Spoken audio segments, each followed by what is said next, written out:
ايه رأيك نعمل خدادية زي دي صغيرة كده، تزيني بيها سريرك، تزيني بيها سرير ابنك، تحطيها ديكور في البيت، سهلة وبسيطة وتعمليها في دقايق وبإيدك حتى مش بمكنة لو ما عندكيش مكنة. تعالوا نشوف الطريقة ونشوف هتتعمل ازاي. اول حاجة بنجيب ورقة كده نعملها باترون كده، يعني نشتغل عليه عشان المقاسات، وبنرسم عليها من جهتين، هنا عين وعين وكده، وزي ما انتم شايفين الرسمة تعملوا زيها. بنتأكد ان كله على استقامة واحدة، العينتين على استقامة واحدة، والشنبات والكلام ده. بعد كده بنيجي بقى ناخد الرسمة عندنا زي ما انتم شايفين. القماشة نفسها نطويها على الوش لجوه، زي ما انتم شايفين كده، عشان نقصها يعني يبقى عندي 4 طبقات بالنص. عشان ما تتحركش مني هشبكها عشان اقدر اقص على الباترون. انا اهو الباترون النص ده زي النص ده، عامله العينين والشنبات وكده. فيلا بقى نشوف كده بالقلم كده هنعلم ونشوف. طبعا سيبي مسافة للخياطة، يعني ممكن تسيبيها اكبر من كده شوية، لانها برضو لما جيت اعملها اثرت في الخياطة شوية، بقت يعني كان لازم اسيب مسافة اعلى من كده السنة. كده خلاص انا قصيت المنظر العام اهو. الوش على الوش كنت عاملاها وتانيها تانيتين، يعني تانيها بالنص. هعدلها بقى دلوقتي واجيب الوش يبقى قدامي، عشان انا هعلم على الوش مكان العينين والانف والكلام ده. عملت بالقلم كده طبعا اتخرمت، علمت مكان العينين، وعايزه اعمل الانف فهقص كده مكان الانف، عشان انا عايزه المسافات تبقى مظبوطه اهو. هعلم برضو هنا على الانف والشنبات برضو بتاعت الارنوب. وهشتغل على الاساس ده بقى، لازم اعلم بالاقلام عشان ارسم الرسمه صح، وطبعا احنا قاسمينها بالنص فهتطلع مظبوطه. بعد كده هجيب زي ما انتم شايفين كده اللي انا اللي حطاه ده، اللي انا هشتغل عليه علشان الخياطه تثبت. هشتغل بالخيط كده، اعمل العينين اهو بالخيط الصوف ده كده، او اي خيط تخين شويه. اللي انا لزقاها دي ورا قطع فازلين اللي هي بتلزق في القماش على طول. طبعا لزقتها مكان ما انا محدده، وهبتدي اشتغلها اهو. دي يا جماعه غرزه الحشو، والشنبات عملتها غرزه السلسله. فعملت العينين والبق اهو، الفم، وادي اللي هي الشوارب بتاعت الارنوب، وعملاها بطريقه السلسله.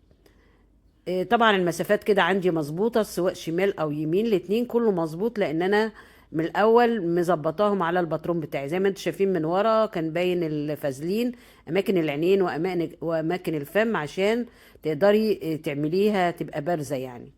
طبعا زي ما انت شايفة الغرز كلها سهلة وبسيطة، وانت بتمشي على الرسمة اللي انت رسمتيها بالقلم، ويعني في منتهى البساطة تعملي أرنوب جميل لولادك او لأي مكان تحطيه في غرفتك.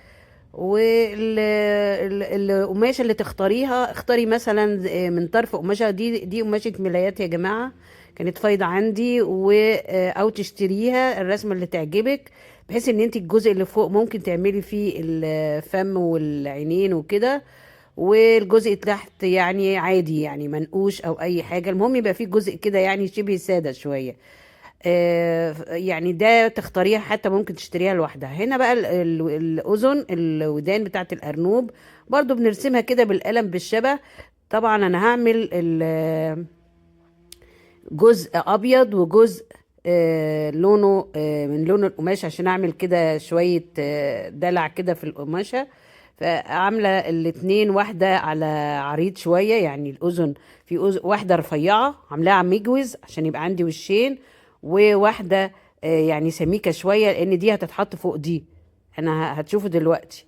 فدي سميكة شوية برضو، بقصها اهو بالباترون، بسيب مكان طبعا للخياطات دايما، عشان تعرفي تخيطي براحتك والقماشة ما تنسلش منك. طبعا زي ما قلت لك انا لما جيت اقص طبعا اكتشفت ان انا برضو محرفناها قوي شويه، فانت ادي مسافه عشان تبقى في براح عندك للخياطه، يعني اكبر سنه مش هيبقى حاجه يعني. بس خلاص بقى عندي دي عندي اهي الظهرين بتوع الاذن، ودول الوشين بتوع الاذن. تعالوا نشوف بقى يعني هنعملها ازاي. يعني دي مجوز دي يا جماعة، الأذن دي اللي أنا الرفيعة دي عاملاها واحدة وقسمتها نصين في وش بعض اهي، وشين في وش اتنين في وش بعض. التانية بقى اللي أنا قسمتها، اللي أنا عملتها البيضة، عاملاها 4 قطع. يعني قطعة كبيرة وقسمتها نصين واشتغلت عليها. فهي هتلاقي عندك ايه دلوقتي؟ اهو بصوا هتلاقوني عاملة القلب الابيض اللي هي الودن على ابيض مجوز، وبعدين واحدة بامبا. مجوز ابيض وبعدين واحدة بامبا، علشان البامبا دي زينة، يعني انا مزينة بيها الوش بس. اهي بصوا الابيض اهي انا خيطتها زي كيس المخدة كده، وحطيت عليها الوش الابيض. ممكن تلزقيها بفازلين اللي هو بيلزق وشين، وتحطيها على طول هتلزق. اسهل طبعا من الخياطه. لو عندك مكنه يبقى خياطي الاول بالمكنه وبعدين ايه ثبتيها عليها. خلاص انا عملت الاذن الاتنين خلاص. تعالوا بقى نشوف هنثبتها ازاي. هنحطها، المفروض ان احنا هنحطها جوه. طبعا العينين بتخلي بالك ان الوش اللي فيه العينين بيبقى اللون البامبا ده ناحيته، فهبقى قلباها. بصوا شوفوا انا هعملها ازاي. طبعا قبل ما احطها هحشيها بالحشو ده اللي بيتباع سايب، او ممكن تجيبي الخداديات اللي هي بتبقى جاهزة دي وتاخدي منها وتعمليها لا تشتغلي عليها حاجات. فانا هنا جبت الاذن اهي حشيتها، وهبتدي طبعا بتحشيها بطبقة معقولة، يعني ما تبقاش كبيرة قوي، تبقى مبططة عشان انتي هتحطيها في الودان اهو. خليت بقى الوش البامبا ناحية العينين، عشان ده اللي هيبقى باين اهو. بصوا الوش البامبا ناحية العينين، ورق ابيض اهو، ورق ابيض اهو.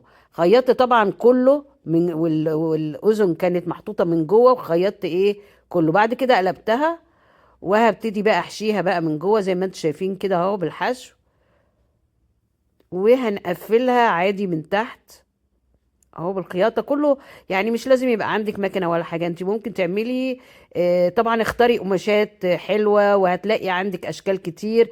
صراحه القماشه دي كانت فايضه عندي، فانا حبيت اجرب فيها التجربه، طلعت جميله ومنظرها حلو في الحجره. طبعا في سرير الطفل ممكن تبقى حطاه يسند عليها ينام عليها، تحطيها له كده ديكور في السرير.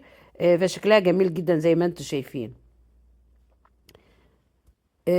خلاص بقى هعمل لها بقى شوية دلع كده. هعمل فيونكة، هجيب برضو قماشة اللون البامبا دي واعملها اخيطها من الجنبين زي ما انتم شايفين كده، بحيث ان انا اعملها فيونكة. طبعا طريقتها سهلة، والف عليها كده القماش عشان تظبط الفيونكاية بتاعتي. وهحطها طبعا ديكور كده للوش من قدام. طبعا انت بتنقي القماشه بحيث ان هي تديكي، يا اما تحطيها فوق عند الاذن، يا اما تحطيها ممكن تعملي فيونكتين وتحطهم عند الودان، او تحطي واحده كده زي ما انا حطاها. فهخيطها واثبتها وكده. ايه انا عملت ايه ارنوب بسيط سهل وبايدك ومن غير ما تحتاجي حتى مكنه، ومكلفتش حاجه من البيت. يلا مع